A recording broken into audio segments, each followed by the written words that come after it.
Assalamualaikum warahmatullahi wabarakatuh. Baiklah teman-teman atau rekan-rekan sekalian, kami dari kelompok 5 akan menyajikan video interaktif yang bertemakan tentang aliran filsafat pendidikan rekonstruksionisme, di mana kata rekonstruksionisme berasal dari kata bahasa Inggris yaitu reconstruct yang berarti menyusun kembali. Sedangkan dalam konteks filsafat pendidikan, aliran rekonstruksionisme merupakan suatu aliran yang berusaha merombak tata susunan lama dengan membangun tata susunan hidup kebudayaan yang bercorak modern.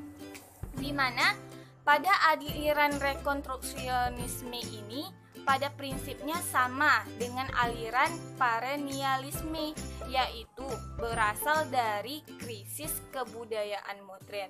Meskipun demikian, prinsip yang dimiliki oleh kedua aliran ini yaitu berbeda, memiliki visi dan cara yang berbeda mengenangani pemecahan yang akan ditempuh untuk mengembalikan kebudayaan yang serasi dalam kehidupan.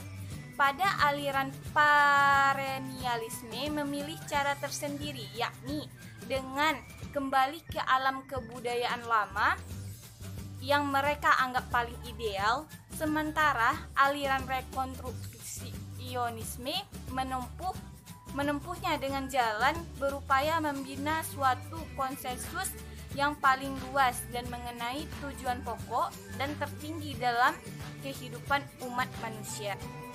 Di mana pada rekonstruksionalisme mencita-citakan terwujudnya satu dunia baru dengan kebudayaan baru di bawah suatu kedaulatan dunia dalam kontrol mayoritas umat manusia. Dengan kata lain, perkara aliran rekonstruksionalisme ini merupakan aliran yang menghendaki agar anak didiknya dapat dibandingkan kemampuannya untuk secara konstruktif menyesuaikan diri dengan tuntutan perubahan dan perkembangan.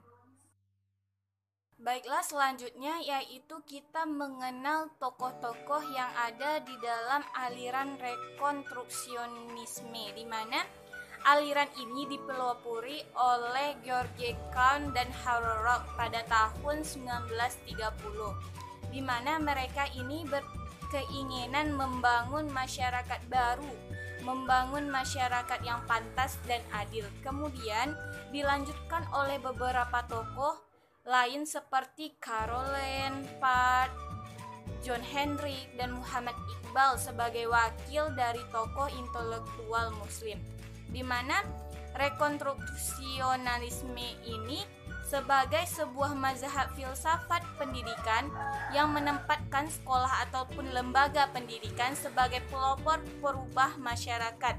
Seperti yang telah dinyatakan oleh Caroline Parr, seorang rekonstruksionis sosial yang berpengaruh pada periode itu, yang berjudul nilai-nilai terbesar suatu sekolah harus menghasilkan manusia-manusia yang dapat berpikir secara efektif dan bekerja secara konstruktif, yang saat bersama dapat membuat suatu dunia yang lebih baik dibandingkan dengan kehidupan yang ada di dalamnya.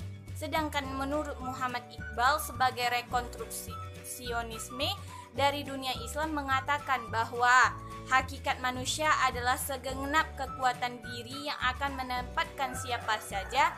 Apabila ego manusia berkembang dengan baik, maka esentisisnya dalam masyarakat dan dunia pun akan diakui. Sesungguhnya perkembangan harus dimulai dari dirinya yang bersumber dari hati, karena setiap manusia mempunyai potensi dari Allah. Karena itu manusia harus bisa memanfaatkan potensi tersebut. Dalam hal ini manusia dituntut untuk action pada gagasan sebagus apapun. Jika tidak diaktualisasikan, maka akan hasilnya nihil. Karena sesungguhnya perbuatan manusia lah yang sebenarnya menjadi tolak ukur kualitas manusia itu sendiri. Baiklah, selanjutnya adalah tentang pandangan rekonstruksionisme dalam ajaran Islam. Nah, jadi Islam itu menganjurkan umatnya untuk selalu berkembang dan maju. Dengan akal yang dimilikinya, manusia itu bisa merekonstruksikan peradaban sesuai dengan ajaran-ajaran Islam.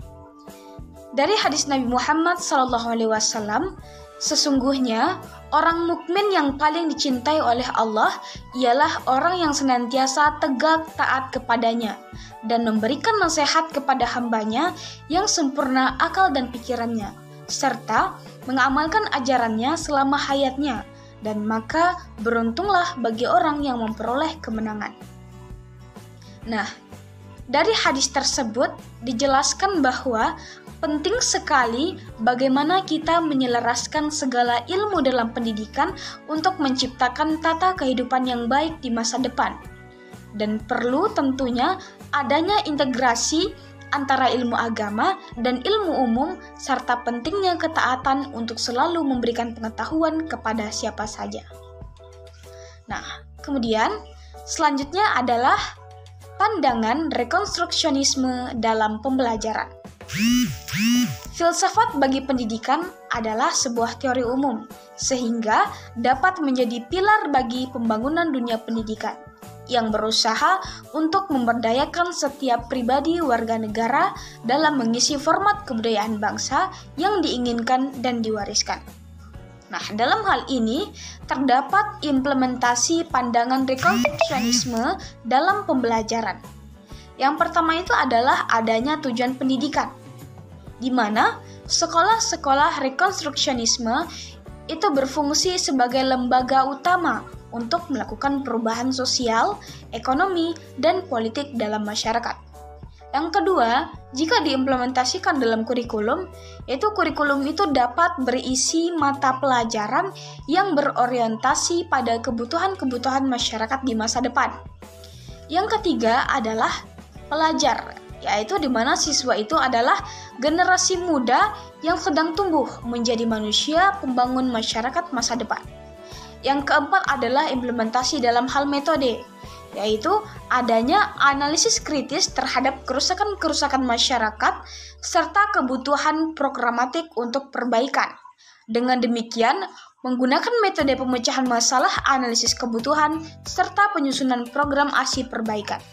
Dan yang terakhir adalah implementasi peranan guru, yang mana guru harus mampu membuat para peserta didik itu dapat menyadari terhadap masalah-masalah yang dihadapi oleh masyarakat saat ini dan membantu mereka untuk merasa mengenali masalah-masalah tersebut sehingga mereka merasa terikat dan dapat menyelesaikan masalahnya.